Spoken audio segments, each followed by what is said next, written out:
Students staged a demonstration at the Circuit House in the capital demanding the resignation of Union Education Minister Dharmendra Pradhan. The protest, which began on Monday, continued into Tuesday, with students gathering at the location to voice their grievances.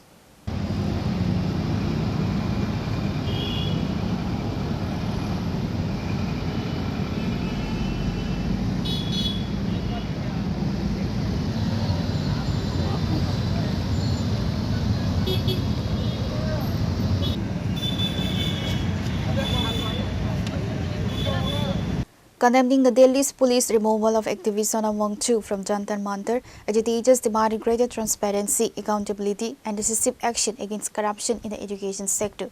They asserted that the central government must take full responsibility for ongoing systematic irregularities within the system. कल से यहाँ में है, हम कल से protest कर रहे हैं। जो सिनेरियो चल रहा है अभी देश भर में, जो सिनेरियो चल रहा है शिक्षा को लेके, हम इससे नाखुश हैं। सरकार जिस तरीके के स्टेप ले रहे हैं, हम स्टूडेंट से बात करने से उन लोगों को टाइम नहीं मिल रहा है। हम क्या चाहते हैं, सरकार आके हमसे बात करे ना, हमारे इश्यूज़ के बारे में बात करें।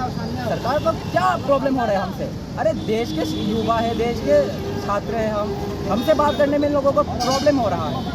बस इन लोगों के पास टाइम है बैठ के चाय पीने के लिए, आम की चुस्की खाने के लिए। भाई इन सब के लिए टाइम है, लेकिन स्टूडेंट से बात करने के लिए तो अपना टाइम नहीं है। बस इससे हम नाराज़ हैं सरकार से, इसीलिए हम यहाँ में आज जुड़े हुए हैं। फिर से कल से हम यहाँ में थे और हम ये प्रोटेस्ट जब तक चालू रखेंगे जब तक हमारा एजुकेशन सिस्टम ठीक नहीं हो जाता और धर्मेंद्र प्रधान का रेजिग्नेशन मिल नहीं जाता।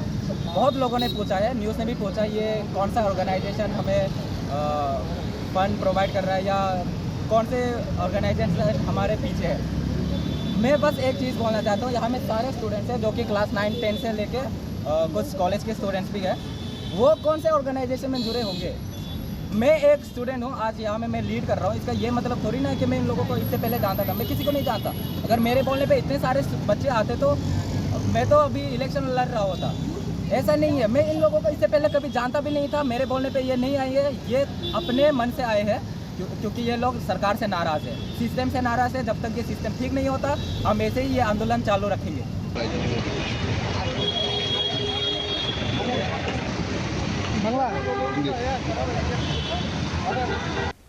Reported by Amit from Agatla, Chini Khorang.